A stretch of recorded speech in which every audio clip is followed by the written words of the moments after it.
I will not appease the scalpers, no matter how much I want one.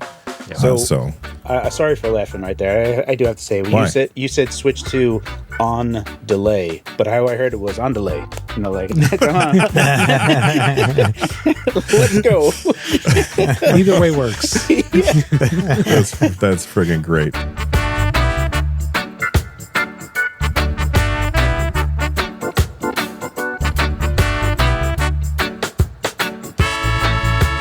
Welcome back to the NerdNest, everybody. I'm Bill, and I'm joined today by Carrie. What's up, Carrie? Hey, what's going on, guys? I got Russ here as well, over in Hawaii. How's it going, Russ? Good, super good. It's rainy actually today, but otherwise it's been great. Oh, looks sunny gosh, from our it's point of view. rainy. Right. Yeah, it's like 75 degrees, super cold. Do you remember the picture that I DM'd you guys like earlier in the week? With the snow, yeah. Yeah, with the snow. So you can just hold on to that rain. Rich, what's going on, man? It going well. It's a gray day here, but a nice day. So I've been productive this week, so I've been enjoying it. Yeah. Awesome. Very cool. Yeah. Well, we have a lot of stuff to talk about. I'm going to talk to these guys about video game news. I also sat down with Bob Wolf, and we talked about his experience with a Nintendo Switch. I'll drop that in later on in the episode. And right off the top, I just wanted to let everybody know that we had a PAX East sweepstakes, basically, where we were giving away 5 tickets or 5 4-day passes to PAX. The winners are Tom C., Andrew T., Patrick R., John H., and Ryan M. Make sure you check your emails. PAX East has already reached out to you to let you know that you won.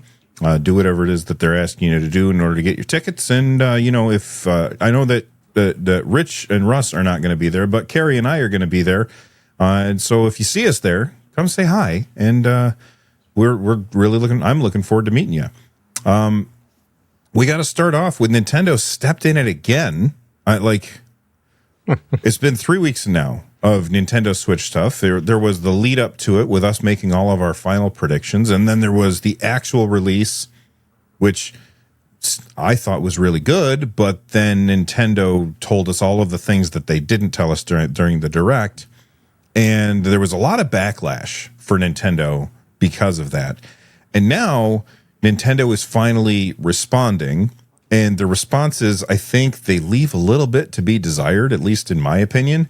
Especially like number one, we have Doug Bowser, or no, not the Doug Bowser one. What's the one where I'm trying to find the one where he says if you can't afford what did they say? If you can't afford a Switch 2? That was him. Yeah. That is Doug. Yeah, I think they were Bowser. all Doug Bowser. He stepped on a landmine, and he said basically, if you can't afford a Switch 2, you could always buy a Switch 1. Now that sounds very familiar to me.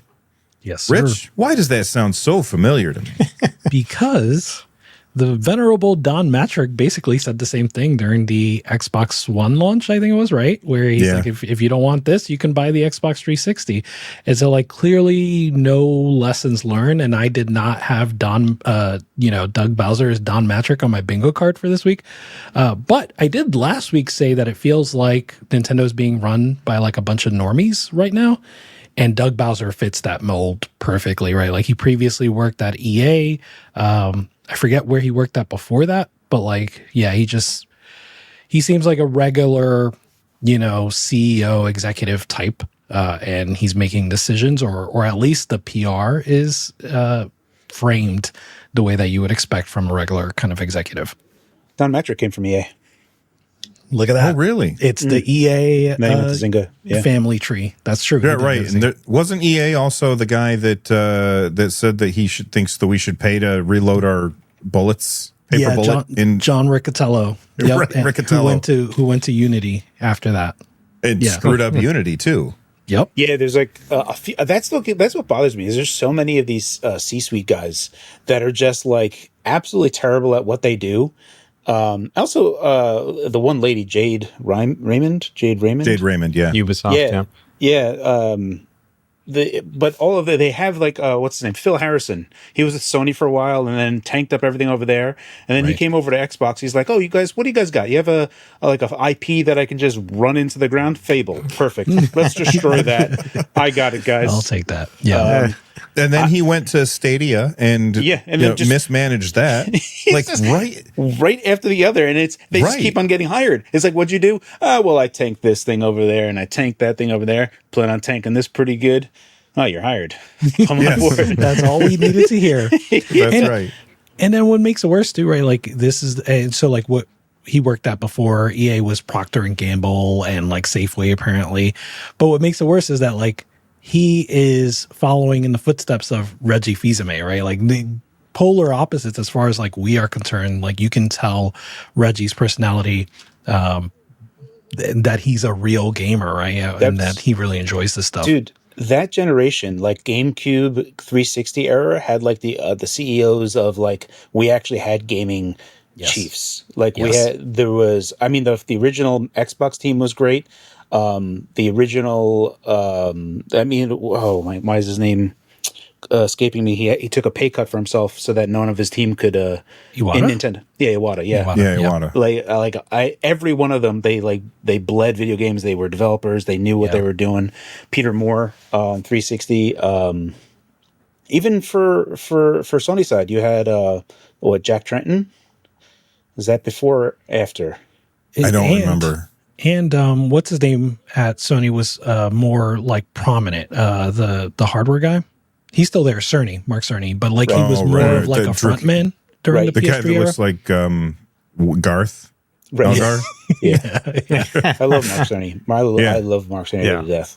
Yeah, 100%. He's a very calming speaker too. Like when he was unveiling the PS5, and he's like, "This is why you want to have a fast SSD." I was just like, man, I could put this guy on and just fall asleep. It's very engineer ASMR. Yeah, I like it. Yeah. Well, okay. Those are all, back in the day, back in my day, we had good CEOs. Well, now all of our CEOs are freaking terrible and they're making horrible decisions. So, you thought that maybe his reply about, if you can't afford a Switch 2, buy a Switch 1. If you thought that was the bottom of the barrel, he just kept digging, and that's why at the beginning I was like, which one was that quote from him? So he also was talking about, let me bring this back up because I don't remember it. Oh no, that's the wrong one. Okay, here we go. What you're seeing this is what he said. What you are seeing right now is variable pricing. This is in response to Mario Kart World costing $90 and Donkey Kong, what's it called? Bonanza? Yeah, Bonanza. Bonanza. Costing $70. He said, what you are seeing right now is variable pricing. We'll look at each game, really look into the development that's gone into that game, the breadth and depth of the gameplay, if you will, the durability over time of the repeatability of the gameplay experiences to come up with our prices. And like, I have zero problem with the Switch 2 costing $450. I said that on the last show. I don't need to retread that. My biggest issue is pushing the price barrier up to $80 for Mario Kart World because that's all other prices are going to go up. He's saying it's variable pricing. Now, I understand that some games require way more work than others to make. Like it's easy to understand. You look at a game like, I don't know, Assassin's Creed. It's got a giant, huge team of people. Like, I don't know how many people are working on that game at once. And then you have the games that are coming out for the same price that have way smaller teams and didn't cost nearly as much money to make. So I do understand why they would say that, but you also have to, like, people got to be able to buy this stuff. Yeah. And it's just really expensive. Russ, what do you think about this variable pricing structure? I got a lot of thoughts about it. I mean, if we're talking about the durability of a game, then Balatro should be like $120, you know? But the other thing is, like, we had a phrase in the Navy. It was you go home when the work is done. And sometimes that would be a 2-hour day. Sometimes it'd be a 12-hour day. And you just had to do the work, and then you get to go home when it's done. And sometimes it's good, sometimes it's bad. We do it as content creators, right? Sometimes we will pour our hearts into a video, and it'll take us 80 hours to make this one video. Sometimes it takes us 2 hours to make a video. It just kind of all balances out. And so the way I see it, I get it. Like at some point, there's some sort of like metric that they're like, well, we put this much money into this, we need to get that much money back. I don't know. I'm not really seeing that. I would rather just have a standard, and then we can all expect that standard, and not this whole brouhaha about like, is it going to be $70? Is it going to be $80? Like, what if the $80 like is not a fun game and we end up not actually playing it that much? You know what I mean? Like there's just a lot of variables there, and so I would rather just have a single standard. Well, when you say a single standard, I mean, I bought like RoboCop, which I'll talk about later on in the show. Like that is, I mean, I got it for $8 because it was on sale, but forgetting about sale prices, I think that launched as a $40 game. But then we also have $60 games. Like, do you think that RoboCop Rogue City should be a $60 game? Like, No, do you no. want I think all that, games you to know, be like the same lighter, price? like lower level ones and stuff. I just think that we should have a standard cap, I should say. You know what I mean? Like okay. Cheaper ones should be cheaper, you know, whatever people want to market their game at, and, you know, kind of try to push the supply and demand, like go for it. You know, like I'm playing South of Midnight right now. It's a $40 game. So I get all that, but it's just a matter of like having a cap, like a standard cap, like, okay, $70. You know what I mean? Yeah. I'll deal with that. Like, I think that, you know, I don't know if Donkey Kong Bonanza is going to be worth $70 to me, but that at least makes the pain of Mario Kart World a little bit easier to bear. I think. Go ahead, Gary. No, after you, sir. After me. I think, the problem is the variability with Nintendo only really goes one way, right? Like you look at so we're talking about a standard cap. What Nintendo seems to have is a standard floor, right? The Legend of Zelda Echoes of Wisdom was $60. And even that, I mean, it's on sale right now, it seems, but it rarely goes on sale. And so they don't typically have $30, $40 games for the most part. But they do have, you know, games that I don't think are necessarily $60 games that are good, that they're going to price as $60 games as $60 games. And I've kind of given them, like let's say forgiven them for that in the past, right? Like, okay, Nintendo has a standard floor and they're not really willing to go lower than that. But now they're pushing the ceiling up, and yeah, it feels scummy. And, you know, pricing is a very like complicated subject, and, you know, you do have to take into account the amount that you've spent, the overhead you have overall. But again, I'm, as I said last week, I'm really thinking about this more from a consumer point of view. The corporations are going to figure their stuff out. I'm thinking about it from like what a consumer, I think, is willing to really spend. My opinion on the whole thing is where, you know, whatever logical fallacies that you may not agree with as far as a slippery slope goes, but when you had a standard cap where everything was just priced the same, there was ambiguity of like, well, what's good or not. And you can have cheaper games like RoboCop, but that is ostensibly a method of a marketing tactic to be more inviting, just lowering the price so that it's just attractive to buy. And then when it goes on sale, it becomes even more attractive to buy. And then you're like, well, that looks kind of cool. You know, maybe I'll pick that up. Whereas now what Nintendo is saying, when even before, this goes back to the Wii days, right? I remember I had a buddy who was like, oh, I'll get Skyward Sword for the Wii. I'll just wait for it to go on sale. And it was like, if you go to Camel, like at the time, like 2012 or whatever, it was a straight line. It never went on sale. And he's just like, look at this.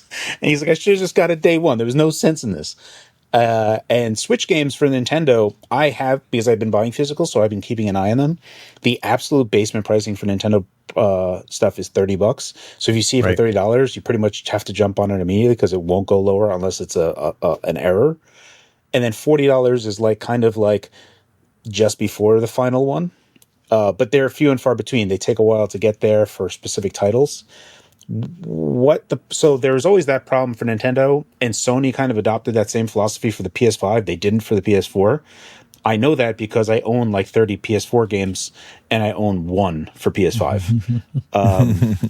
But the bigger problem that I think Nintendo is going to have here, when they don't have this cap, is that Nintendo themselves are saying this game's better, that's why it's more. And this game isn't as pricey because it's not as good. So they are kind of shooting themselves in the foot with this the what was the phrase that they gave? Did they say durability? Is that what they said? No, but the durability, repeatability of gameplay experiences. So something that you can keep coming back to. There's a specific phrase, variability on pricing, right? And, and then we'll have variability on purchasing. Was someone that had a comment? I love that comment. But yeah, with this, what they're saying here is that Nintendo, clearly say we know what's better, and we're going to charge more for better. I think that's not going to work in their favor because you're going to have this like, oh, I'm only going to get Primo, right? If I'm going to get some, I'll get Primo. Right. Unless it's like, okay, it's either Primo or I don't want that because Nintendo says that's garbage, so I just won't get that.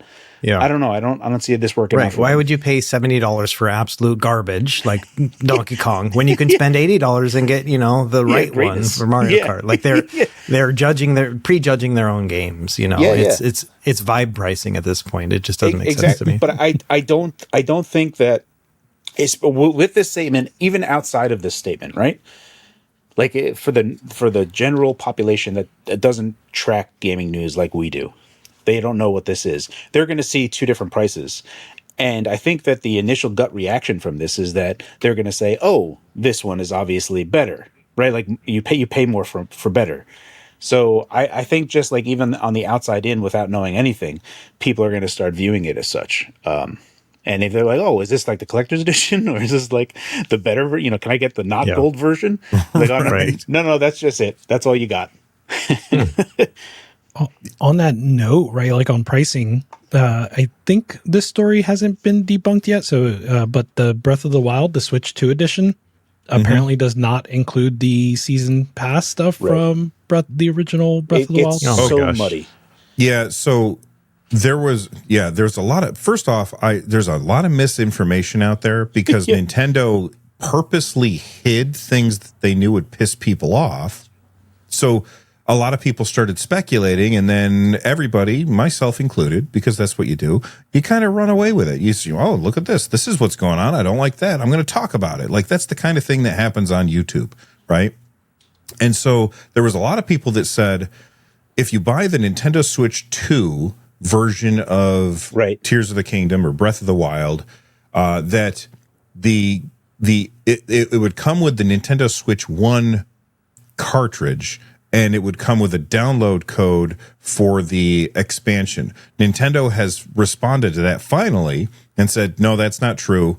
The expansion is on the cartridge. It is like if you buy the Nintendo Switch 2 version of a cross-gen Nintendo Switch 1 and Nintendo Switch 2 game, it comes with, like, it has the expansion on it. Just the enhanced edition, the expansion is outside of it. Right, the enhancement part, not the enhanced edition. That's what I meant to say. Yes, I was saying the DLC is not included. Right. So as far as we know, the DLC is still not included for Breath of the Wild. Maybe that changes. Who knows? Which is a $70 price tag on Breath of the Wild on Switch 2, right? Nintendo's taking the Trump-like approach. 60. That's a $60, and then Tears of the Kingdom is tax on, tax off, tax on. But yeah, even at 60, right, Bill, like $60 for Breath of the Wild, 10. I don't know the age, but 10 years later ish, and not including the DLC. Just feels scummy once again. It does. The other thing that people were wrong about is the there was rumors that there was going to be games that would have nothing on the cartridge, just a key to unlock it, and that's still going to happen. I speculated, because that's what I do sometimes, that it would, like, maybe that you put it in and then it would, like, lock to your account and then you wouldn't be able to take it out and put it in some other Switch. Nintendo has said that's not the case. So I like that, because that's way better than going to a store and buying a plastic box which comes with a code inside. I think that is a much better solution. Of course, we're still going to get plastic boxes with codes inside from some third-party stuff. So the other, there's so much stuff that I know. So along the same lines, Bill, that you said, like, they left out stuff because, it wasn't great news. They also left out stuff that was good news. Like, they had enhancements that were coming for free to older games. Not just like, it's just like a few games that you have to pay for the enhanced version, but there's a lot of games that have the enhanced version that you'll get. I think it just for free. I don't see it attached with anything. The paid for enhanced ones, you need the Nintendo Switch Online Plus thing to get as an inclusion. But there's a number of games that have the enhanced version. They didn't talk about that either. So there's like so much rampant speculation going all over the place. And then the other news that came out was that the game key card thing, why so many companies are like when we're looking at this from the outside in, when we see all these Switch 2 games that are coming out, it's like all Nintendo games and Cyberpunk have the game on the card. And every other game that's being sold is game key card so far. Yeah. And apparently the reason for that is Nintendo has two different versions of the card that you can use. It's either like an 8 gigabyte or a 4 gigabyte card or a 64 gigabyte card.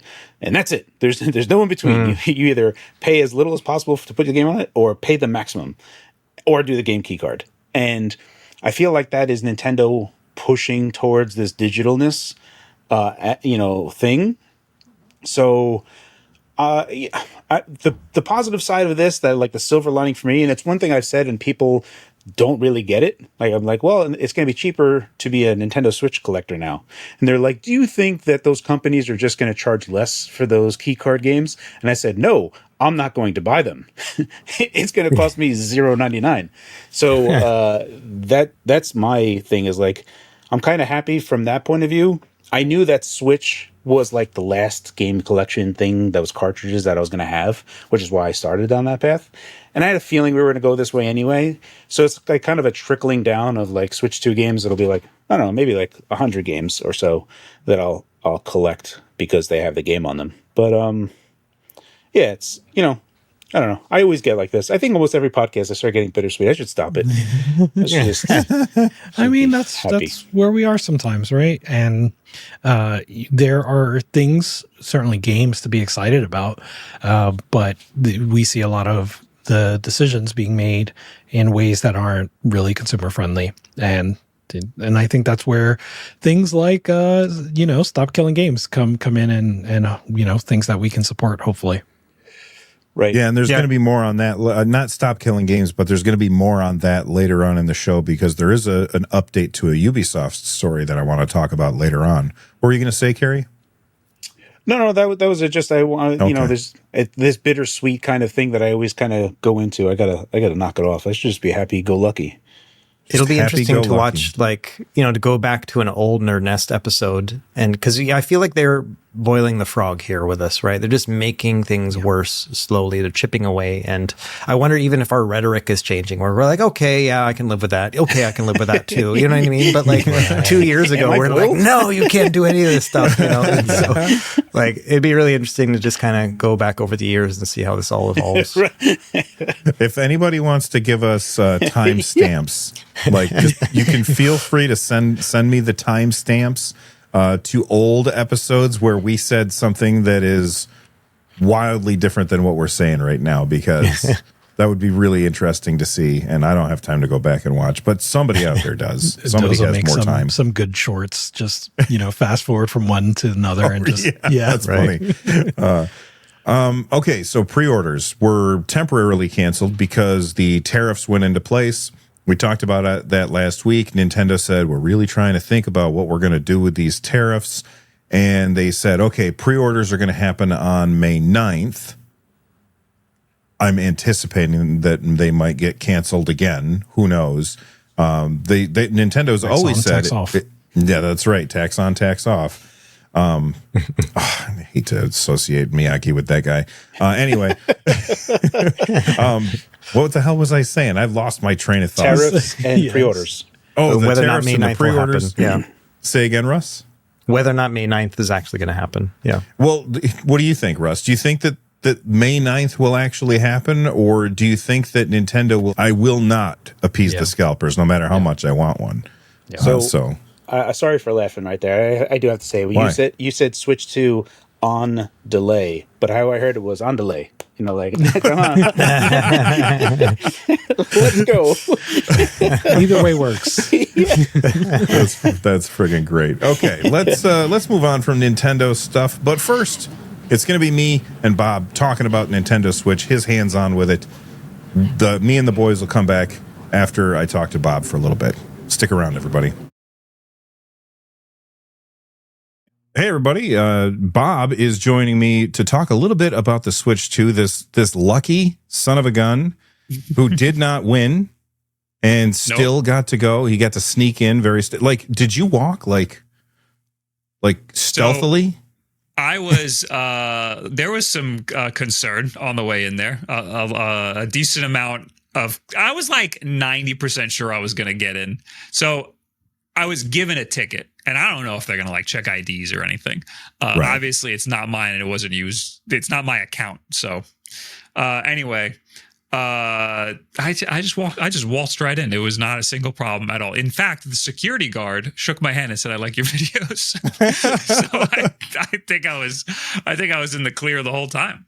I had nothing to worry Do you about. think that you would have gotten in just based on that security guard, even if you hadn't had like the other guys weigh in? No, I would have gotten tossed out. Oh, okay. I would have absolutely gotten tossed out. We were a little concerned too because the night before we realized you're not supposed to bring cameras, and I had this whole big elaborate plan where I was gonna do like a whole movie shoot there basically. But if we did that, there was a pretty good like if I brought like my whole cinema camera, there's probably a good chance I would have gotten tossed out. So we ended up filming on phones, but there were other people there with cameras and nobody really bothered them too much. So I just didn't want to draw too much attention to myself because right. It wasn't my ticket. I didn't want people to look too far into it. No, that makes absolute sense. And that always drives me crazy that where places are like, you can't bring cameras, but phones are okay, as if they're not cameras, but whatever. I had so that you problem got with E3, right before it died. I had like a general public ticket, even though I was there to film for like a company, and they only allowed non-interchangeable lens cameras. So I had this little tiny camera, but it had an interchangeable lens, so I got kicked out. My brother had a big camcorder with a mic on it, and he was fine. Okay. Weird rules. That's another reason why I hate E3. Anyway, we're here to talk about the Nintendo Switch 2. Yes, let's talk about the Nintendo Switch 2. I want to start with Mario Kart World because I am quite hyped for that game. And I'm really curious. You've had hands-on time with it. I know that you're not really a Mario Kart guy.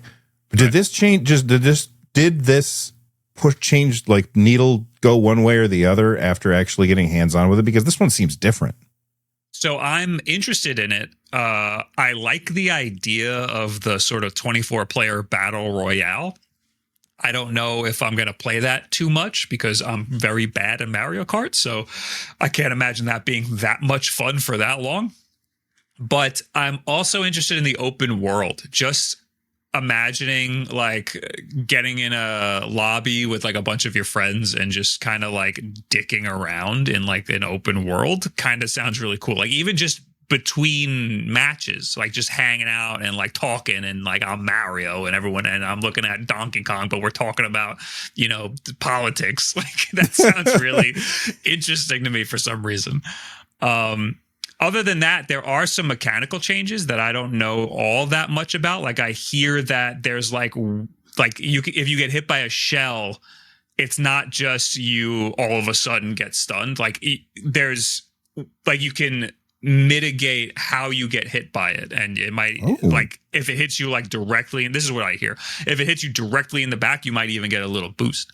So it sounds like there's a little more what would you call it, strategy involved. Like it's not as much RNG, which is something I really don't like about Mario Kart. I don't like the rubber banding. I don't like how like if you're doing really good, you get punished for it. Like if you're in first place for too long, you're gonna get shelled to all hell. But it seems like there might be some more ways to actually like be rewarded for being good at the game. But that being said, I don't know. I'm gonna have to try it out like when it actually comes out, because I got to play it a couple times. That the event started with Mario Kart on a TV, and it's just you versus the guy next to you. Then you playing by yourself handheld, so that's the second match, and then the battle royale, so that's the third match. And you got to play around a little bit in the open world. So you get, if you're doing one of these events in the future, because there's going to be a lot all over the world, that's how it starts, with just a lot of Mario Kart. So if it's based on what you're saying, although this is like secondhand information, it seems like there's a higher skill ceiling. That's what it seems like. I was a little distracted while I was playing it, even though I played a decent chunk of it. I was still like thinking about the controller, thinking about how nice it looks, wondering whether or not these are OLED TVs that I'm looking at. Is this 4K? Mm-hmm. Is this 60 frames? So I wasn't really thinking too hard about the mechanics. I was very dazzled by the beauty of the game. It is a very beautiful game. Nice. That's good to hear. I mean, when we first saw the footage from the original unveiling, I saw a lot of people that were saying, "Oh, look at these textures. These textures are terrible." And I was like, I'm not good enough at deciding if textures are terrible or good, or I just like, I play a game, and if it looks nice to me, then I'm happy. Seems like you think it looks really nice, and you've seen it in first person without compression. Yeah, you can nitpick the hell out of it all you want. It's not. I mean, Mario Kart 8 Deluxe was already a pretty game. This takes it further, and there's a lot more lighting, and it looks to be like it's 4K. I'm hearing reports that it's not exactly 4K. It might only be 1440p, but like, I don't think anyone's going to notice the difference really. People are going to notice, Bob. People are going to notice when Digital Foundry says that it's 1440p. Yes, there you go. When they count the pixels. Yeah. Then, oh no. I knew it. Seeing Mario more than 1080p is already kind of amazing. And the fact that the game is so stable, especially with 24 players in it, you play with 24 people when you're at this event. They're all in the room. The fact that it's that stable is kind of amazing, which is a little bit of a contrast to, I don't want to jump ahead too much, but Donkey Kong Bonanza had some frame skips, and it seemed like you were playing on a handheld. Oh, okay. And that was docked?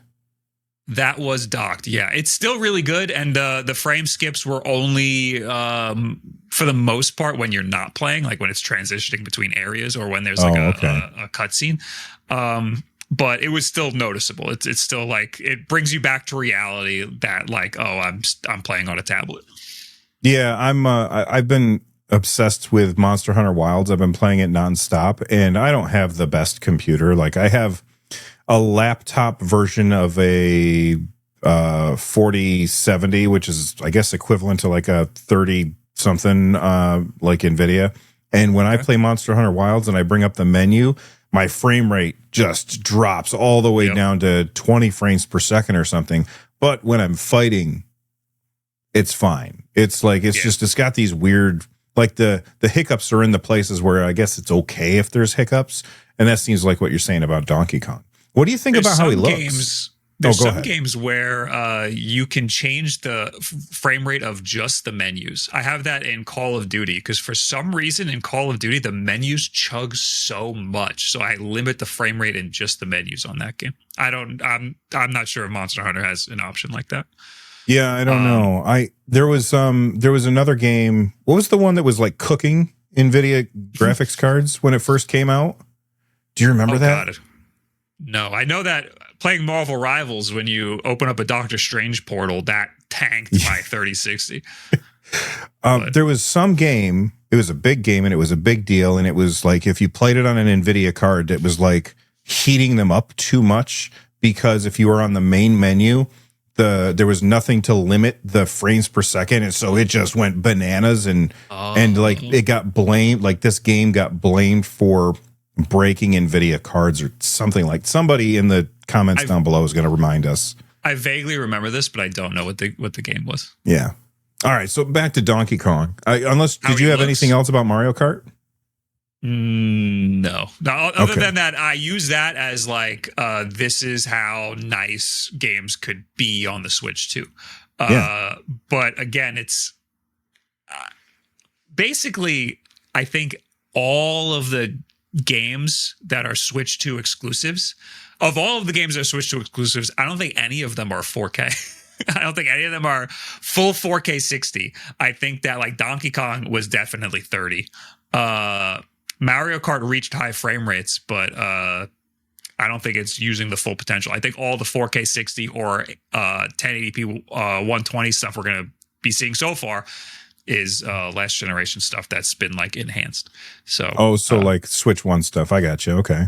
So far, I mean, I think they're just trying to push the limits of what they could do with these games, and they're not so worried about hitting the spec. But I wonder, like, is that going to really piss people off? Is this going to be like a Google Stadia situation where they say it's going to be 4K and then nothing is 4K and then people get pissed? Yeah, all that Google had to do is say, this is the most convenient way to play your games, and not mention a single number, and people would have been like, holy cow, this is pretty cool. Yeah. But instead they were like, Doom Eternal is 1800p instead of 4K.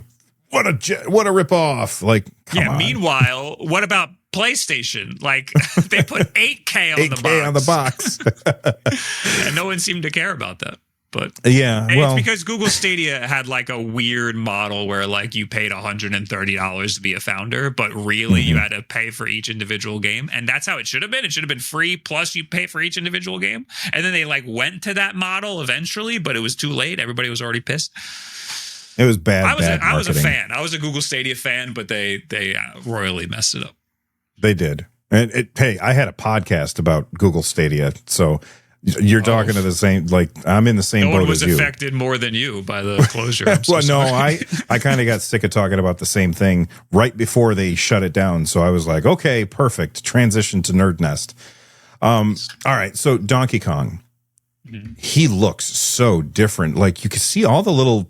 Like the way that the fur is coming off of him, I just think that looks so freaking cool. Does it like, is there a lot of aliasing on his fur as he's running around, or does it look pretty crisp?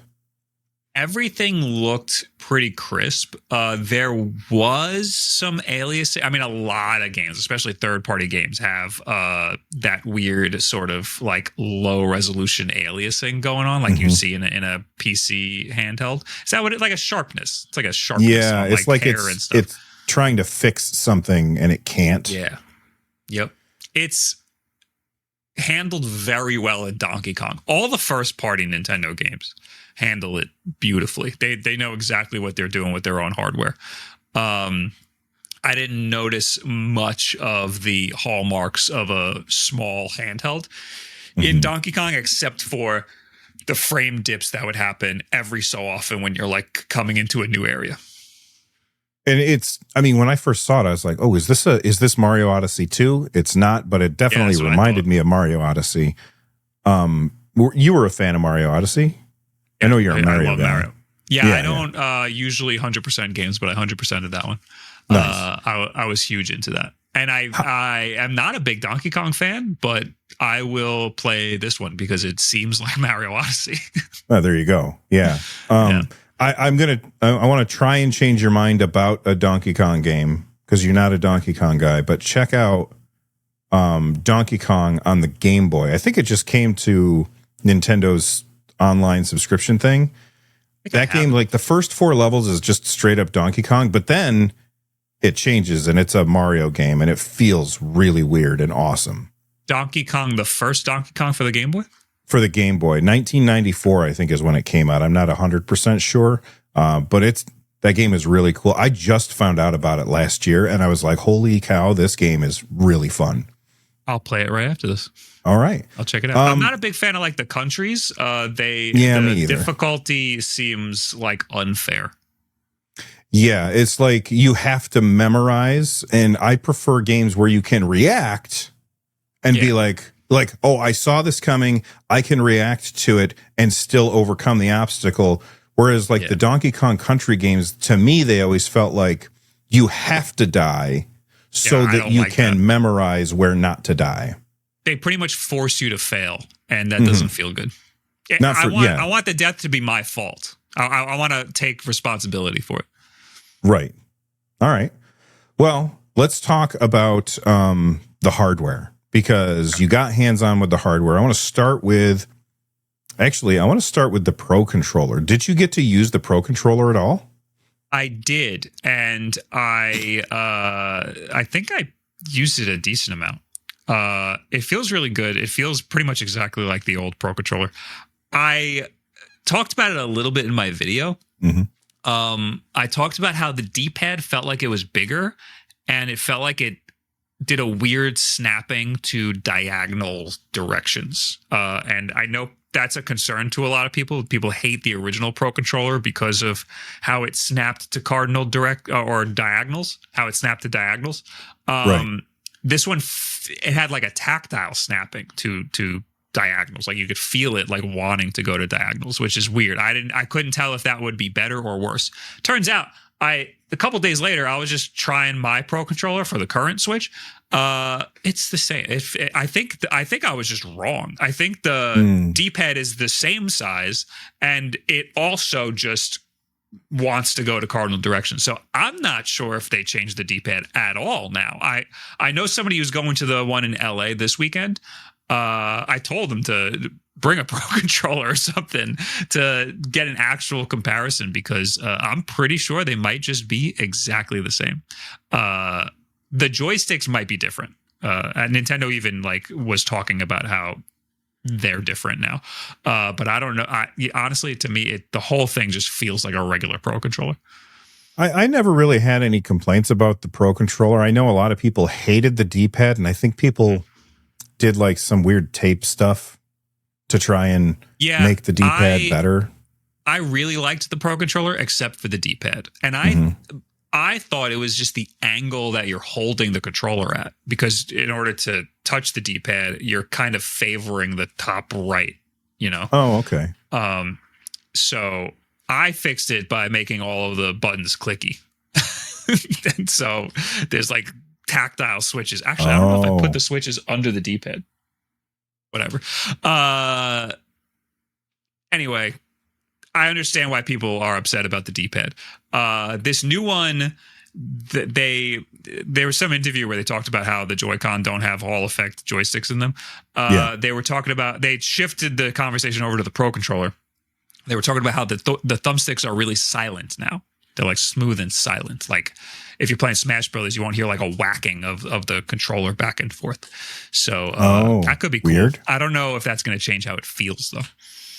Yeah, I mean, yeah, that's interesting. Like when they say it's silent, like usually when I think of a good controller, I think it's got a metal post and like a metal ring around the outside so that it's really smooth as you rotate it. You would think that would make a bunch of noise. So it being silent makes me wonder, what is that made out of? So you ever hear people go nuts playing Smash Brothers on a GameCube controller? That's what he was like kind of making an analogy to. Yeah, but that's the C-stick, right? The C-stick is the thing that makes all that racket. No, it's the thumbstick, because you're slapping it back and forth trying to wave dash and stuff. It makes a lot of noise. Okay. Honestly, having metal might just be higher pitched. That's if it's fair. If it was like a metal or a ceramic like ring around it. That's what I like. That I like when controllers have like a metal or ceramic ring around the stick gate so that it's like nice and smooth, so you don't have that like plastic grinding. My Switch controller, the Pro Controller, would always have like a white dust around it because of when it was a wear off over time. Yeah, and the original ROG Ally, that mine has like a kink in it because of the plastic rubbing.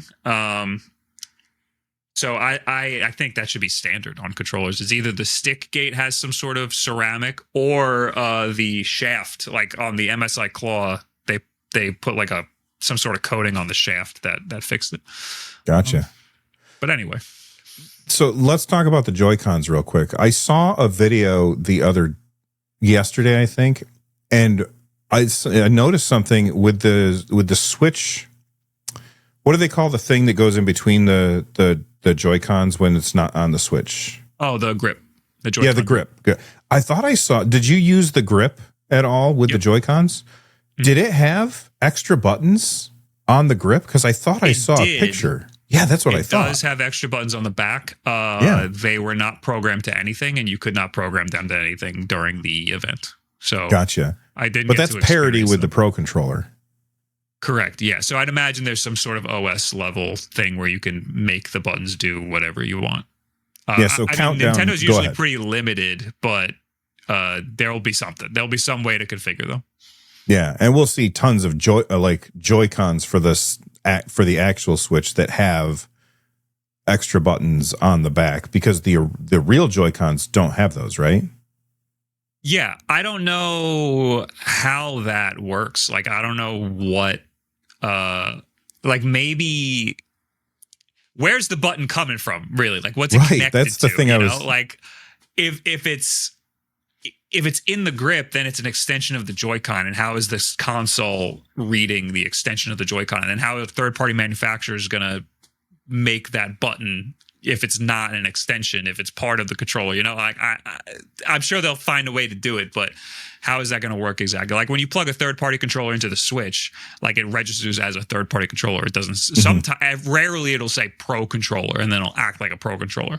Most of the time, it's a third-party controller, and it's limited functionality. Like sometimes you can't configure the control schemes on it and stuff. So I got a lot of questions. There's a lot of questions going on. Same, because with the grip on the Switch 1, it was just a piece of plastic.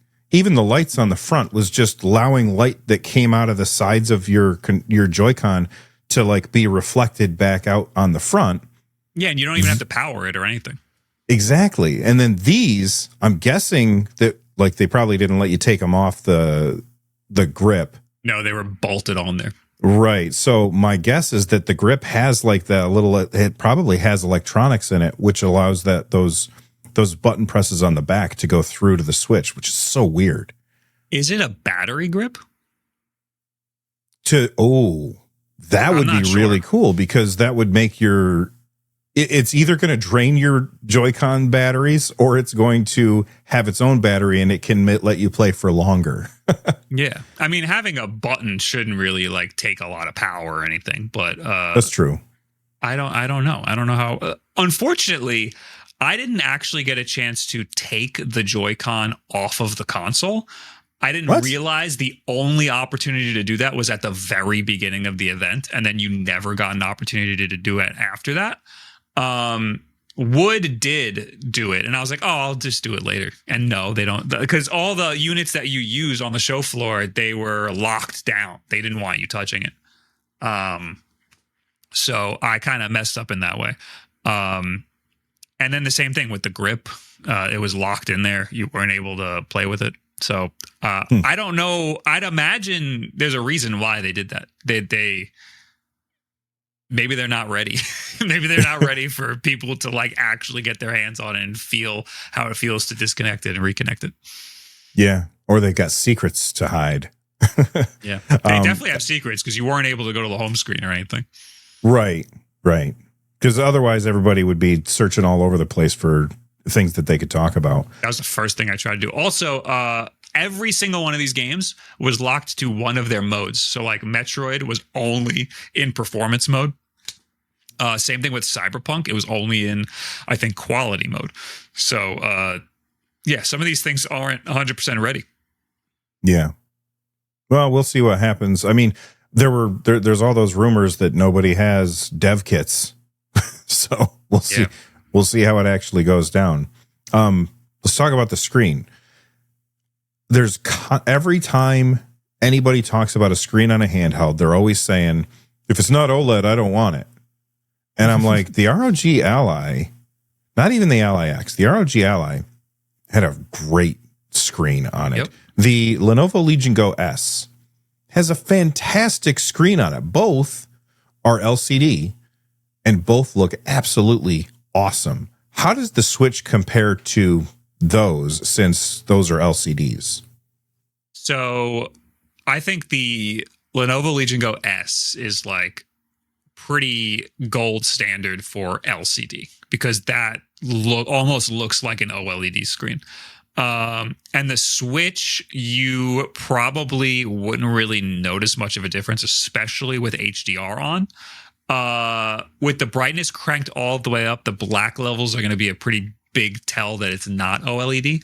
But I think the trade-offs are definitely worth it for having that variable refresh rate, because I'd be surprised if Mario Kart is running at 120 frames per second the whole time. I'd imagine it's varying, it's dipping down, and it's just you don't really notice because it's got variable refresh rate. So I think the HDR, the variable refresh rate, the 120 hertz, all of that is like I think a necessary trade-off for OLED. I mean, OLED would be amazing, but I'm happy with the way that it is right now. Also, all of the Nintendo games and stuff that we were testing are all really bright. So there's already not a lot of dynamics in the picture at all. That makes a lot of sense there, because Nintendo always goes with such colorful stuff. So they had to have extra stuff in there. Okay, so we hit the screen. We hit the controls. What else did you notice about it that you think that you thought was noteworthy? We didn't talk about mouse mode. That's like the only you're right. That's like the wackiest and like the most surprising thing. How mouse mode is. It's awesome. In Metroid seems to be the only game that like really took advantage of it, and it feels awesome. It's like totally seamless switching. You could just play like a regular Joy-Con, and then you just turn your hand and put it at the desk, and you're playing it like it's a first-person shooter on a computer. It feels incredible. And you have full access to all of the buttons, and your brain just uses it like a regular controller, but it's also a mouse. So you kind of just put two and two together. It feels awesome. See, I feel like I'm going to be one of those idiots. As soon as I put mouse mode, like put it flat on the table, my brain will not be able to do that thing that you were just talking about where I know where all of the things are because I turned my hand sideways. How's it feel though? Like I had the dummy unit that was sent to me, and like I put it in mouse mode in my hand, and I was like, this is too skinny to really, I mean, obviously third-party manufacturers are going to make a mouse that can slap a Joy-Con in there, but how did that feel? So with the grip on it, what do you call it? The little, it's like the rail. Thing so you don't throw your shit through the TV. Yeah, the wrist strap. With that on it, I'd imagine it feels better. It felt pretty good to me. It is still a Joy-Con, so obviously it's not going to be ergonomic like a mouse. But I mean, the Joy-Con aren't exactly ergonomic to begin with. They're like a necessary design so that it's convenient. So that you can have two controllers on one unit. So it's the same. It's the same in mouse mode. Like it's not the most ideal, but it's still amazing that you're using a tablet and you're just taking the controller off and you're using one of them like a mouse. It is a lot more intuitive than the Lenovo Legion Go's mouse mode. That feels a lot jankier than what I was using here. Yeah, that one feels like you're holding a joystick and sliding your hand around, and I never could get it as much as I wanted to. And also, with that, you still need a keyboard. The games aren't all of a sudden adapting to you using one hand with a mouse and one hand with a controller. In this case, you still have the whole control. You're not holding the controller differently. You're just holding it sideways. Yeah. In the Lenovo's case, you have a completely different grip, so you don't have access to some of the buttons. Well, and not only that, but when you're playing on a Switch game, it's going to say, I don't know, press this, and your brain's going to know where that is. But when on something like the Lenovo Legion, no, am I on the wrong thing? Yeah, the Lenovo Legion Go, for something like that, when I'm playing a game, it's like press F, and I'm like, shit, which one of these is the F button? I can't remember. Yeah. I have that with Xbox layouts and Nintendo. I used to never have that issue, but B and A and X and Y now messes me up every time I see a prompt. I get screwed up. I would pay money to make Xbox PlayStation and Nintendo just freaking agree on one set of buttons, or always put a prompt up that shows all 4 buttons and then just highlights the one that you're supposed to push instead of saying press A. It says push. That's the show best me all option. 4. Yeah, they do that on some Switch games. They'll have the 4 like buttons, and they'll highlight the one that you need to press, because sometimes you're holding the Joy-Con sideways and the buttons are different. That's the absolute best way to show it in a UI for sure. Very cool. All right. Well, Bob, thank you so much for coming on the show and talking about your experience with the Nintendo Switch 2. Listen, everybody, if you have not watched his video about the Nintendo Switch 2 or his podcast, Wolf Den podcast with his brother, they got 2 episodes recently where they were picking apart everything about the Switch 2. Make sure that you check that out. Bob, where can people find all that stuff? YouTube.com/WolfDen and YouTube.com/WolfDen podcast. And thank you so much. Thank you very much. And we are back from the Carrie killing me, man. We're back from talking to Bob about his hands-on with the Nintendo Switch. Let's talk about some other stuff that's going on in the gaming industry. I definitely want to talk about this Ubisoft thing. For those of you who have forgotten, there's a couple of people who decided, you know what? We bought the Crew 2. We thought that we owned the Crew 2. And now we can't play the Crew 2. They bought the game physically. They bought physical versions of the game. But the thing is the Crew 2 relied on a couple things. It's an online game, so you got to have servers. It also has a bunch of licenses for, different kinds of cars and stuff like that. And I think Ubisoft made a decision that not enough people are playing it. We don't want to we don't want to renew our licenses. We also don't want to continue to pay for these servers, so they shut it down. And, the people who, were playing that game, they were like, hey, what the hell? We want to keep playing this game that we paid for. Yeah. And they sued Ubisoft. And Ubisoft, this is what Ubisoft claims. They said, you cannot complain because you weren't deceived by the lack of an offline version to access a decade-old discontinued video game. That part is in quotes over at GamesRadar.com. I don't even know what they mean by that.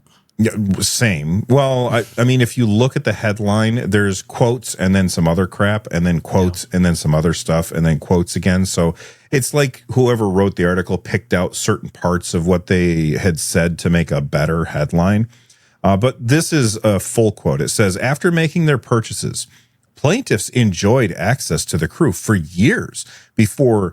If you guys can't tell, I'm doing a little bit of snark in my voice here. Before Ubisoft decided in late 2023 to shut down the servers of the 10-year-old video game, plaintiffs received the benefit of their bargain and cannot complain now that they were deceived simply because Ubisoft did not then create an offline version of a discontinued video game.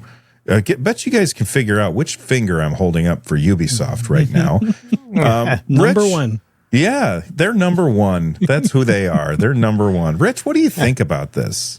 Before he talks, one quick correction. This is the first Crew. So there is a Crew 2, but they're talking about the first game. The Crew 2, actually, they did create an offline mode for it because of all this crap, but they didn't for the original. So that's part of this. Anyway, sorry. Go ahead, Rich. Thank you for the correction, because otherwise we'd get 1,000 comments, and that would have boosted my engagement. Yeah, I think this is terrible. Like, man, the thing is, they knowingly designed this game this way, right? Like, they knew that this would be an online only game that didn't have to be an online only game, right? Like, they could have designed an offline play and thought about that from the start. And I'm not saying they would have been able to do that for free. Maybe there is some cost associated to that, but I think it would be nominal compared to the development of what they ended up building, right? And so it would have been a nominal additional cost to allow people to play this game forever, and now they can't, right? And this is not World of Warcraft. This is not Marvel Rivals. This is not a game that has to be only online. Right. There's plenty of reason that someone would, and probably people were, just playing it alone for the longest time, right? Before the servers were shut down. Do you think that amount of money that you were just talking about, Rich, is less than the amount that they're paying lawyers right now to fight this in court? I'd have to imagine it is. Yeah. And then that's probably why with The Crew 2, they went in the direction that they did. But I'd have to imagine it's less than that for sure. What do you think about this, Carrie? Yeah, it's I don't know. You always see these types of suits making these decisions because they're all jumping on the bandwagon. And that's why we had the glut of live service games that were in this free-for-all of trying to get to be the winner of a zero-sum game, and had no real exit strategy for whatever they were doing with all the work that they were putting into it. And they are more than happy to just, disintegrate it. And it's just a really bizarre notion that if anyone that played video games would not stomach that as an actuality. So I think we all just kind of don't like it just because it just stinks, right? It's just like, whenever you just see someone just like chasing a trend to make money, and that's all this comes down to. There's just no soul left in it. And that's where this really comes down to, is that, I kind of feel for Ubisoft, because Ubisoft, not for nothing, they have really talented people in Ubisoft. Like the tech that they do, Assassin's Creed 1 effectively was a tech demo of how do you get someone moving through a crowd, how do you get fluid animation to do different things, and how do you sequence all those together. And then Assassin's Creed 2 and all the other ones. Rayman Legends, they have that animation, their 2D. How do you make someone with no arms? Yeah, but like all of these things, they have very, very talented people, and they have very talented game designers. They can for what it's worth, like the Game Loft segment of Ubisoft, right, where they were just like, what is that, God of War? Here's Hero of Sparta. What is that, Tom Clancy? Here, you know what I mean? Like whatever was a good game, they just crapped out a cookie cutter. We have God of War at home. Yeah, but it wasn't bad. It was fine. And then there was like that segment of games. Remember when so it was like the XBLA, DSiWare type of PSN game. Like there was those like Nugget like games that were coming out, and they were like the original iOS games. So there was like that segment that they did. But the point is that Gameloft excelled in that area where they were making competent small games that checked all the boxes and had all the whole formula. And that's a credit to them. That's not a knock on them, that they had the ability to do that. And, I feel for Ubisoft because in one end, they have these insanely talented people that obviously care about video games, but the business head is the one that's driving everything. So it's like, their stock is in the gutter. Apologies, that's me getting a doorbell. Gary's got to sell. Yeah, no, market's closed. But yeah, so I feel bad for Ubisoft with regard to this whole thing. And the only analogy that I can make, and I've been through it a bunch, is I've done lots of different things, like people wanting to go to the cloud without having any idea of what that actually means or what it costs, or the people that just want security. So you just like, give me some security, and then you do it all, and no one's looking at it, no one's doing anything. It's all armed and ready to go, and it's like, well, what is this? You have like guns pointing everywhere, sensors all over the place, and a guy just walks through and nothing does anything. It's like, you just paid so much for all this, and what is it doing? Like Paper Tiger. Yeah, it all becomes this. You have security theater, you have this cloud theater, and this was what I consider like live service theater. Is all these companies just doing their song and dance, trying to win this zero-sum game, and having no idea where it ends or having any exit for it, because they didn't even think that far, but they're calling all the shots and being adamant about it. So it's that's very defeating. So here's my question for Russ. I played Marvel Heroes, I think is the name of the game, which was run by David Brevik, the creator of Diablo. It was basically a Diablo-like, but you played as Marvel characters. And when Disney bought Marvel, they decided to shut that down, which sucks because I had spent money on that game. But Disney decided, we're just going to refund you. Here's all your money back. And I was like, well, I still want to play that game and I can't, and that sucks. But at least I got my money back, you know? Russ, this game was out for 10 years. Ubisoft is saying, you had your fun with it, even if you were expecting to always be able to play this. You had your fun with it. That's enough. Do you feel like 10 years is enough time for them to say, we could just take this from you, this thing that you paid money for? You know, it's a good question. I think about this a lot when I think about like Destiny in particular, right? Yeah. It's like sometimes when you're playing that game, you're like, this is the only moment where I'll have to be able to play this part or this thing where this is the actual focal point of the game. It's a fleeting moment in time. And some of that actually encourages me to actually play it where I'm like, all right, I want to be part of this moment, you know? But then, you know, the long looking part of me is like, man, this would be really cool to come back to at some point. And Bungie's actually, to their favor, have been doing some really cool things. Like they're bringing back, or they already did bring back, like the Taken King campaign, which was on the first Destiny. One of my favorite moments in that game. Like they brought it back and just put it in Destiny 2 and upgraded and stuff like that. That's really cool. And that's not quite what we're talking about here. But I like that they at least gave, like, threw a bone, you know.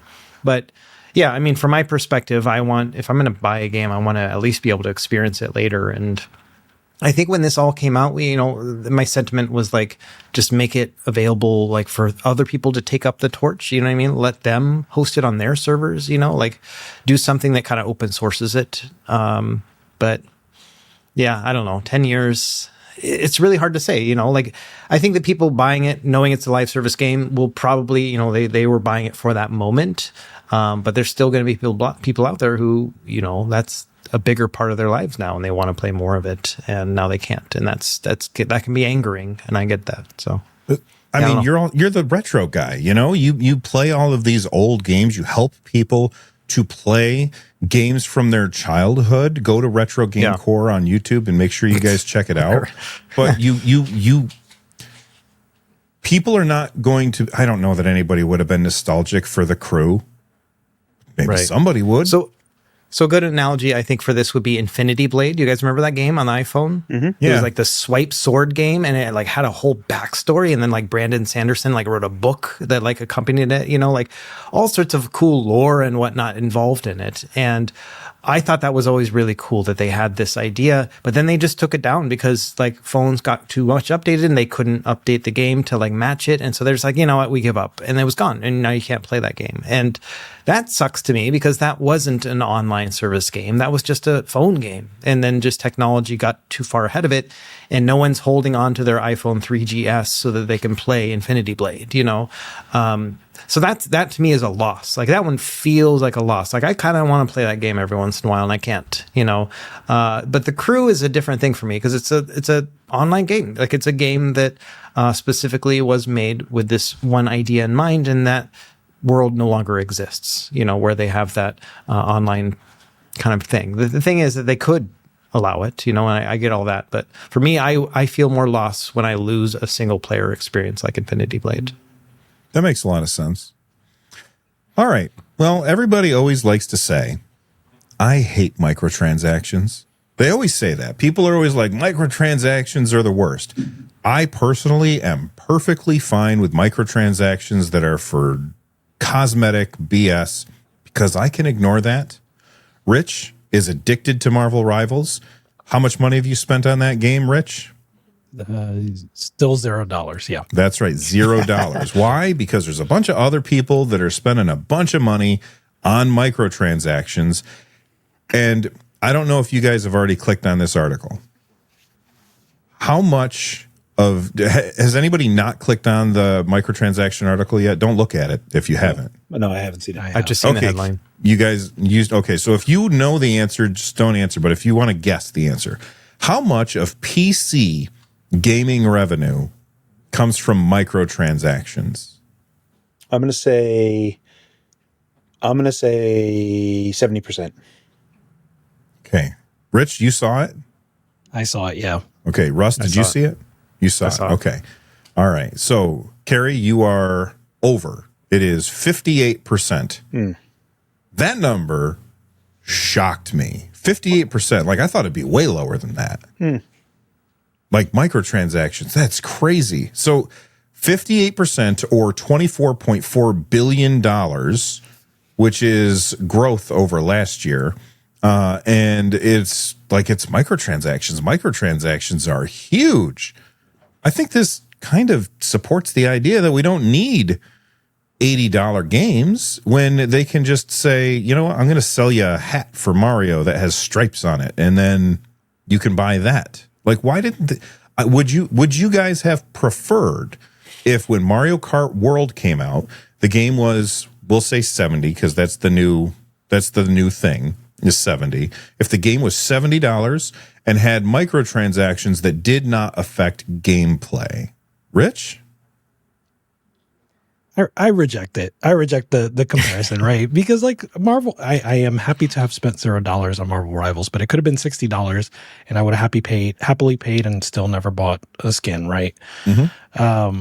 I think that I just watched a really good video this week called The Dark Psychology of Microtransactions. It's by the Black Hook H.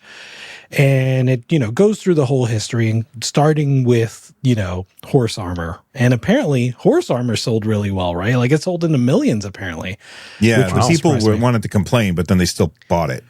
Right. And so, I mean, if that's what people want, then I guess that's fine. But part of me also feels like there's a bit of like the gambling thing, right? Like I think people want gambling, right? But I still would rather that at least not be advertised as much as it is today. So I think you could have $60 games, and would these companies make as much money as they are today? Maybe not. Would they still be profitable? I think so. Okay, Russ, do you reject my comparison, or what do you think? I mean, if we're talking about Mario Kart in particular, like I for Mario Kart 8, I did buy the DLC to get extra tracks, but that's content, you know what I mean? But I have never once bought anything cosmetic ever. Okay, I spent like $2 on Destiny once for like a couple dance moves, and those were worth it, because like the amount of like laughs I got from my team when I started like busting out in the dance, that was worth practicing these dance moves? No, you just push the button and it like does a new dance move, and it was like beautiful, but like anyway, so that is the one cosmetic purchase I bought 10 years ago, But in general, I don't have any skin in that game. Like it's just a completely different thing. And it's crazy to me too that the games that like were leading all of that were Call of Duty, Roblox, and Fortnite. And I don't know how microtransactions work in Call of Duty, but I'm assuming Roblox and Fortnite is all cosmetics. Like there's no advantages you can get game-wise. We're ignoring Valve here, right? Because really it's Team Fortress. And I always forget about that because I haven't played that game in like a billion years. So it's like that game just doesn't exist for me because it's been so long. I think, but I know it's still there. Valve really. So I think it goes in the long ways. Like not thinking that PC would be so high in it is because we always hear of Fortnite, Roblox, and Minecraft because that's a very console centric thing more than it is like on PC. You're going to have Valve in there, and then you're also going to have a lot of free to play games. But the free to play is huge on PC. It's gigantic on PC. Mm-hmm. Yeah, and go ahead, Bill. Go ahead. Well, I was just going back to the Valve thing, right? Like the not just microtransactions, but like the loot boxy stuff, right? Like that's Team Fortress 2. It certainly other games as well, but I feel like Team Fortress 2 really solidified. And Counter-Strike. Yeah, Counter-Strike as well. Counter-Strike is all about that gambling. That's one thing that Valve, like, I often get told that I'm a Valve apologist, but that's something that Valve absolutely should do something about, and they're not doing anything about the counter CS:GO. Is that what it's called? CS:GO gambling. It's now Counter-Strike. CS2. Well, yeah. I think you're right though. It might still like the gambling site might still be CS:GO gambling or whatever, but the game is CS2 now. Yeah. Carrie, when we talk about this much, 58%, you said it doesn't surprise you. Do you think that if I use Nintendo as an example, do you think that Nintendo would make more money if they sold the game cheaper and then sold cosmetics than if they sold the game for $80? And if that happened, would you be happy to have a cheaper game and just not buy the stupid hats? So I think we need to take a step back and like kind of reflect on what the Crew 1 was. If you have this live service game, we're going to have like, is Marvel Rivals going to exist forever? Do we have this anticipation that it's going to exist forever? No. So I want to escape from that notion. And the only reason that they're doing this is because they're trying to win the zero sum game. Like when Rich is playing, Marvel Rivals, he's not playing anything else. He is consumed by this game and he's not doing anything else. So that becomes this vacuum that sucks up all of the air from the gaming industry room. And all of these things kind of continue to do that thing. And it's at, with this kind of nebulous end of one day this is just going to go away. Like as soon as the money stops coming in for this, they're going to be like, all right, that's enough of that. Just, kick off that server. It's a little bit too expensive. We're not going to do that anymore. So, no, I don't want Nintendo to do it. And thankfully, Nintendo seems to be very resistant to this type of, well, maybe they're resistant to it because of tradition or whatever. But they do DLC, which is fine, right? Like DLC is fine by me. And as long as you can still have the base game and ostensibly play it whenever you can. Right. I think that's the most important thing for me. So I just, it also comes back into the thing, like the whole lawsuit saying that, you've had 10 years of enjoyment out of this. The contract that is, the unwritten contract that's signed there is Ubisoft would have loved for the Crew 1 to take off and had a bunch of people playing it, because the more people that play it, it's becomes cyclical, right? Like it becomes a better property for Ubisoft. So it's a two-way street. It's not like it's just a one-way street. It's not like Ubisoft was like, here's value to you. You already got your value. By these people playing on that thing, they were exchanging their time and playing the Crew 1, which is a benefit to Ubisoft that they're not really talking about. So anytime a live service game has this thing, you have to consider the investment of time that people put into this and whether you want to put a dollar value onto that or not. Excluding that from the lawsuit is bogus. And I know that it's hard to determine whatever value that is, but the free-to-play games work on that. It is a zero-sum game. And excluding that is dirty, but I know that like a lot of people couldn't even like conceptualize of that idea because it's kind of outside, it's out of bounds. So I don't know. I'm happy that in some ways Nintendo is a very traditional type of company and they do things in a traditional type of way, so that they're a harbinger of like the old ways. So if it's $80, whatever, that's fine. I'm gonna get. I mean, there's lots of ways to skin this, right? Like you could say that Nintendo is intentionally pricing Mario Kart World to be $80 so that it more or less makes everyone buy the Switch 2 with the bundle for $500, where it's a $50 game. So they're saving $30 that way. Because then it's like, oh, I'm saving $30. I'll just get it then. And then it's digital, and I always have it on there. And it's like, oh, this. And going digital helps Nintendo as well. So like not having all the logistics and all the packaging and all this other stuff, there's lots of benefits for them to foster this all digital future.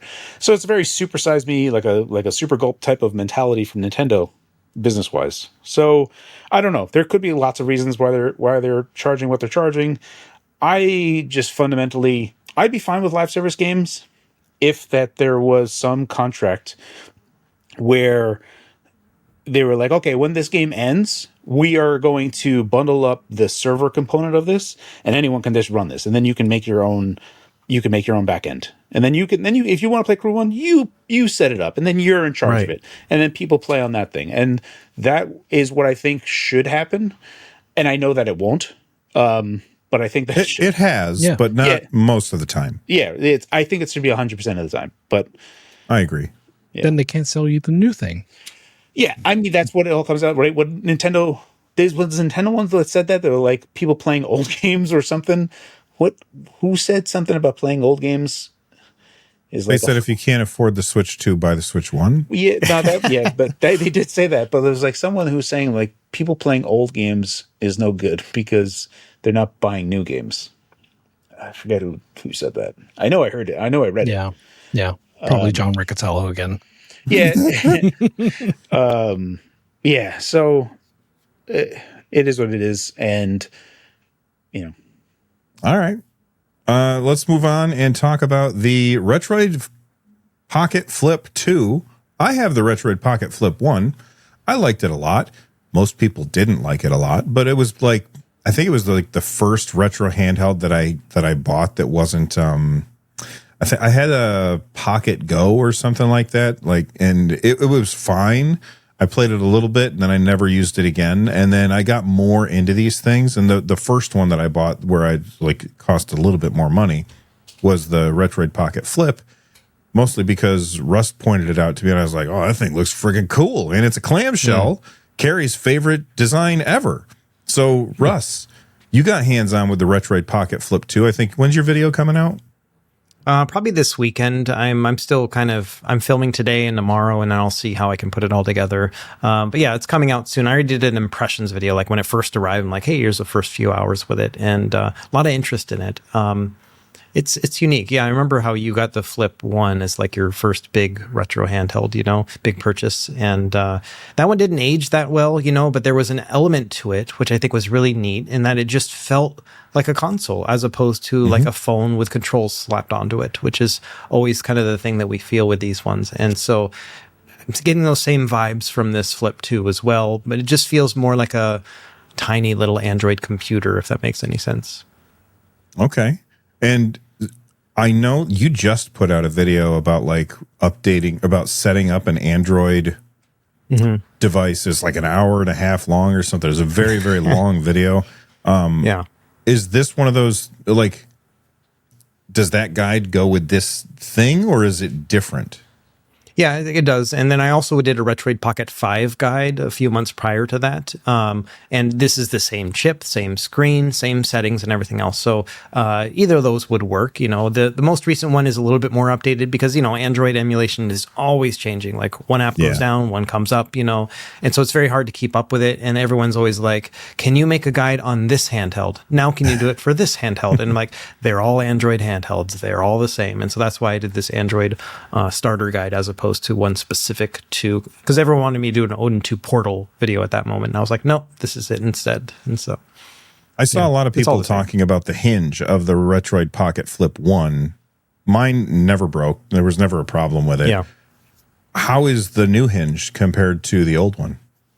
The new one is looser. Like it feels more like in a good way, like a 3DS. If you pop that thing open, it's got a little bit of play to it, and that's by design. That's to prevent it from being too tight and from snapping. I had 3 of the original Flips. One of them had like a micro fracture, little hairline kind of crack in it. Nothing ever came of it, but I saw that on the hinge. And then they even did a mid-cycle refresh of the original Flip where they got a little bit better with it and made it not quite as tight. This one feels looser, but still solid, and so I don't have any concerns about it, but it's one of those where, I don't know, like 6 months from now, when we get the community consensus, maybe we'll have a better idea. But for me, it hasn't been a thought that crossed my mind other than, it might break at some point, but I'm not seeing it. Is it single hinge or a dual hinge? It's dual hinge. Yeah. Oh, okay. So it's just got the full bar across and then hinges on each side. Okay. Yep. So then I feel like that's like was the Flip 1 also only single hinge? I'm not sure. It has the same design outward wise, but I never took mine apart to actually dissect it. It feels like all these companies that are building handhelds like have the same like flow process, because like the Win 2, it's single hinge right here.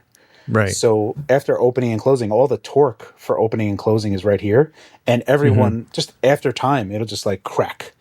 And then with the Win Max 1, that's when they first started doing dual hinge. So it was, whenever you did it, it was actually moving from both sides. Right. And is this a single hinge? You'd have to like look inside. I have the red one as well. You have to see where the screw is on the. It's like a hinge that's like this, right? So the screws would be going here. Yeah. And if it's a single hinge, you'd see it only on one side, like the right or the left. Usually that's where they will roll up the ribbon cable for the display to then go into the back. Comes a little bit more of a pain, but clamshells are superior. That's why I bought one. I just was like, I wanted, just because when you told me that that has Linux support, I think I might just like hack at it. The new one has Linux instead of Android? It has both. So like with the Retroid Pocket 5. So the Snapdragon 865 chipset, it does have support for Linux. And so Rocknix, which is like, a custom operating system, does have support for it. And I already got it working on the Flip. The lid doesn't close and turn off the way it does on Android, but that's something the developers have to do themselves. And so their units are shipping tomorrow. So they'll have it here soon. And so, it's pretty neat to be able to play original Xbox games on a clamshell like that. It's pretty cool. That is cool. Which you can only do on Linux. You can't do on Android. So I was going to say the Flip 2, I'm not going to buy one, but the Flip 2 almost, I don't know how to describe it. It looks less toy-like than the Flip 1, like more design on the like analog sticks. Like they look sturdier, they look more comfortable to use. I don't know if they are. These aren't even analog sticks. They're just the stupid like circle pads that were on the 3DS. There you go.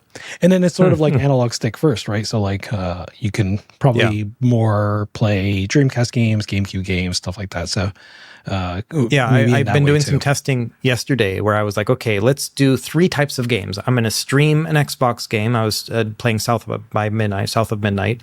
And then let's stream Destiny, like an actual first-person shooter game. And then let's do like Jak and Daxter. How is that going to play? All these different types of games and how the control scheme would work and stuff. And it's actually a really good middle ground. It's not perfect with anyone. It wouldn't be my ideal choice for any of the control schemes compared to, say, for example, a D-pad centric handheld or one that actually has like the Xbox layout. Like it's kind of worse in certain ways than those, but also more of a middle ground than any of the others as well. So it was kind of unique. Okay, if you're watching this and you haven't seen Russ's video about the Retroid Pocket Flip 2, make sure that you check it out. Russ, send me a link so I can put it at a link down below. Also, he has affiliate links. You can check those out down below as well. Before we talk about the games that we've been playing, I just wanted to remind everybody that we have the voice line where you can call in and leave a message for the panel, and we can talk about it on the show. That is voicecast.app/NerdNest. All right, let's talk about the games that we've been playing. Russ, you mentioned it a couple times today. You've been playing South of Midnight.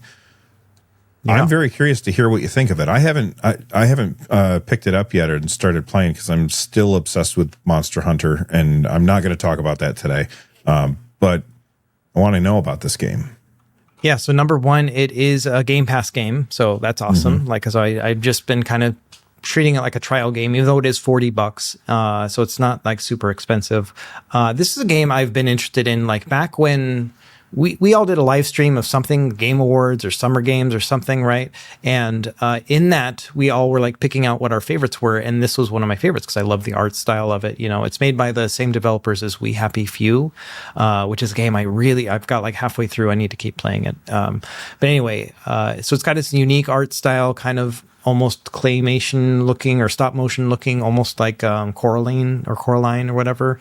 Kind of got that feel to it. It's unique. I didn't have any expectations of gameplay. I actually hadn't seen any gameplay until I started actually playing it. But it reminds me the most of Jedi Survivor games, like Fallen Order and stuff. Like, because you got to traverse from one place to the next. There's like wall running, and then also you got like combat, which is a like light Souls-like, where you gotta, you can parry and you can not parry. You can dodge and you can kind of go around and stuff. And then there are some counter moves and you can build up your skill trees and stuff like that. So it actually has combat very similar to that third person kind of action kind of style. The story itself is very authentic. Like I lived in Pensacola, Florida for a tour. So for 3 years, which is, you hear Florida, you think Miami or whatever. Pensacola is 20 minutes from Alabama. Like it's on the panhandle and the very edge, right? And so it was like deep South and Cajun-y, like you're just 3 hours from New Orleans at that point. And I really love that culture and the experience and especially the food. Like that was like a huge thing for me. And I'm feeling that immersive quality just culturally and like just the way they designed it and stuff. It feels authentic, and I really like that. So I'm enjoying that perspective of it, but the game doesn't feel very polished. So, when you're playing a game and like it's very obvious that there's a rock that you're supposed to jump on and you cannot jump on that other rock, like the opposite of Breath of the Wild, where you can kind of jump on everything. And so when you try to jump, your character kind of floats and like just kind of hovers and then just falls back down. You're like, no, you can't do that, right? there's a lot of that in this game. Like it tunnels you to the next spot. There are a couple spots you can go to, and it rewards you when you do that. When you go a little bit outside of the trail, and you can find like a little power up thing. It's basically the currency you use to upgrade yourself. So you get little rewards for that, but that's it. It's very formulaic. Like you're just running down a tunnel to the next story element, next battlefield, and you can see it a mile away that, okay, I'm going to have a fight here in a moment, So it's kind of got that routine to it. And I'm only 2 hours into it. It's a 10-hour game, so it's not a long game. But it just lacks some of that polish. And I don't know. I like it a lot. I'm going to play through it. But it's definitely not like a Game of the Year contender for me. And I think $40 is the right price point retail. And I feel like 2 years from now, when it's a $20 game on sale, like that would be kind of a must buy for me at that point. Are you playing with the stop motion turned on, or are you playing with it turned off? Yeah, default settings for everything. So it has the stop motion. I like that. It just kind of feels cool, like it's just different, It doesn't really change the gameplay at all. Like it's more for the cutscenes and stuff is what I kind of feel like. Oh, okay. It doesn't do that much change. Yeah. I did toggle it for a little bit and I was like, I don't really see a difference here. So Russ, I know you like it, but you weren't like overly positive, but I think you sold me. As soon as you started talking about it, that charm, that sort of like, I'm not like Carrie, I'm not like huge on exposition, but when developers nail atmosphere, that's something that does draw me in. And this is, if it's delivering on that, that's something that piques my interest. And then I went to see the reviews, and the reviews are mostly positive too, like 92% positive reviews on Steam. And they're all kind of saying, similar things that you're saying. Some of the negative reviews are like, it gets off to a great start, and then it kind of just is ho-hum at some point. But the things that they list as positive are things that are like, I kind of want to play that. I think when we had Paris on a couple weeks ago, he said he enjoyed the game too. I'm sorry, Russ, what were you saying? Yeah. I was going to say it's overall just a good experience. I keep having parallels to this game and Flintlock, which I think, Carrie, you played, right? And so that was also like a $40 game, also a Game Pass game, also a game I tried out, and also has Souls-like elements to it. And that one just felt so routine, so generic, and just kind of like it never rose to anything beyond just using it for game testing for like an hour, This one, actually, like I'm looking forward to finishing this story and stuff. It's got a lot of interesting immersive elements to it. So like as you're playing and you're going through like each of these little levels or chapters have a story to them. Like you're unraveling the story of your area as you go through, like, the slave trade and stuff like that, and there's a moment where you're like uncovering the secret between these two brothers. And as you're doing it, the soundtrack kind of kicks up a bit and they start singing about what's happening in the game. Like, so it's like, awesome. And like it starts to tell the story as you're playing it. The music's kind of cheesy. Like that actually feels a little bit inauthentic. But it was kind of neat that they actually like, they hired some band to write and record a song about this story element. And so it was kind of neat that it happened. So. Yeah. When you say that, it makes me really, really want a game that is a musical. Where like that'd be fun. Where you are playing a game and there is literally a song going on in the background about what you are doing at the time. That would be freaking cool. I think I've read some of the stuff and I felt like I was getting a little bit distance to it. Because I didn't hear great things about it. And honestly, I was hearing a lot of Flintlock in there. And I bounced off of Flintlock so hard because it was like paint by numbers type of thing. And they were just like, here's some exposition. And I was like, I don't care about any of these characters that you've given me. And I like, there's no stakes. I don't even know what the stakes are. Like, what's going on? Right. So like, let me play the game. Give me the environmental storytelling of why I should care, and then pepper in some stuff. Like, just don't go like so heavy-handed with these things. But honestly, if Flintlock was like an 8-hour game, I probably would have played it. I don't think it's an 8-hour game. I should actually double check that. But knowing that South of Midnight is a 10-hour game, I actually really want to play it now, just because that seems like, I don't know, that seems better to me. The AA 10-hour games are like so my jam. So I'm looking forward to that. But the only game I don't mean to pivot. I'll wait.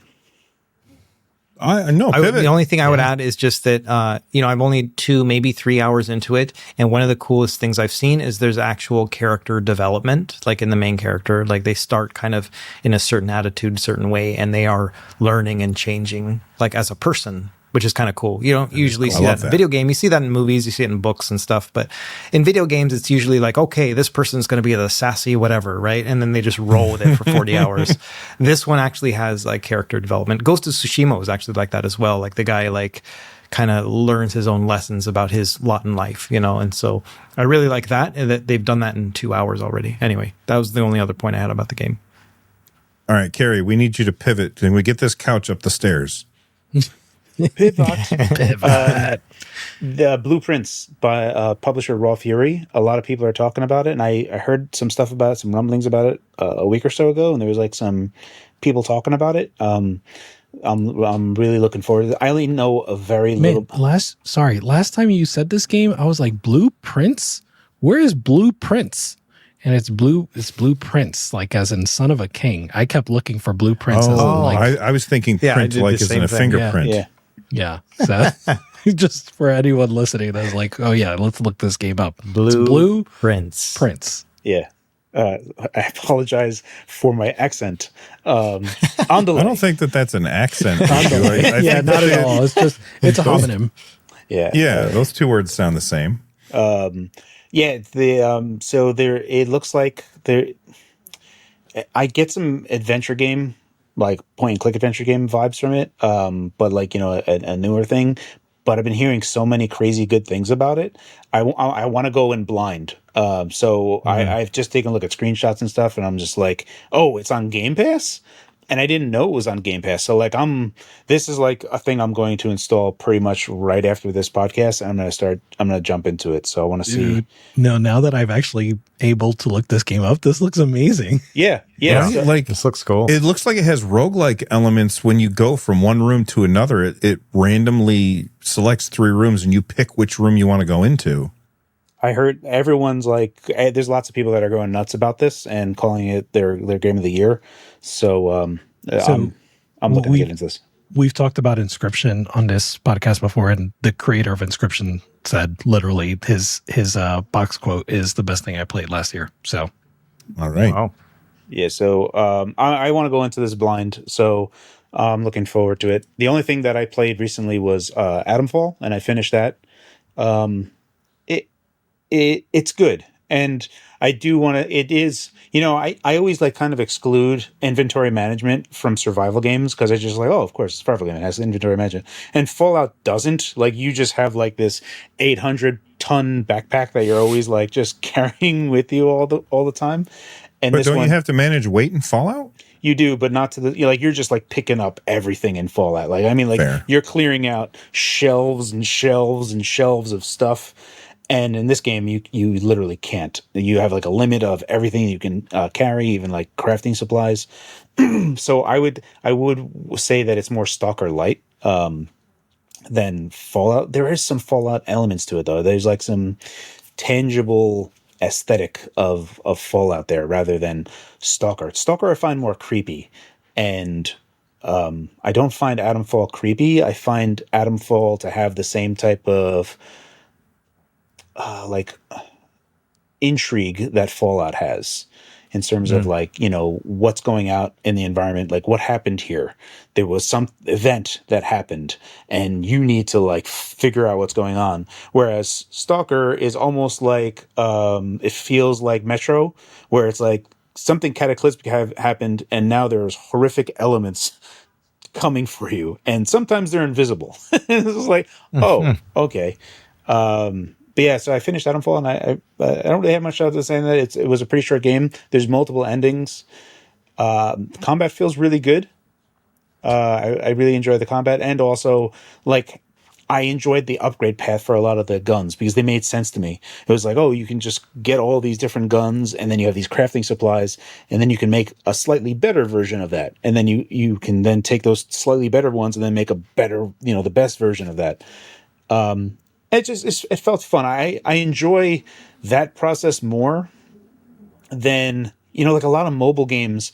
They'll have like 87 different, like also No Man's Sky, like 400 different crafting supplies. It's like, well, do you have orange juice? What about orange cubes? Did you make your orange juice into orange cubes? Did you make them into... It's like when my wife is making pasta and she's like, you got to get the tomato paste, the tomato sauce, the tomato, like, and I'm like, aren't those all Diced the same tomatoes, freaking stewed thing? tomatoes. Yeah, but like that's like, I feel like, you know, you just need to minimize how much crafting supplies you have. Like, you need to leverage a few different things and have them branch off to be a bunch of different stuff that you can craft into, rather than the other way around where you need like a zillion different things that could be made into one thing. So I really enjoyed the entire thing, the intrigue, the story, how they present everything is really well done. I really enjoyed that particular game. It was also, I think I put like 20 hours into it to almost finish up 4 endings. I have 2 that I'm like basically at the end for. I finished 2 and then I like loaded a save to like go into like the next 2, and I have those lined up. But yeah, it's a solid game. But I just really love short games. I like, well, short games, 10-hour games, 14-hour games.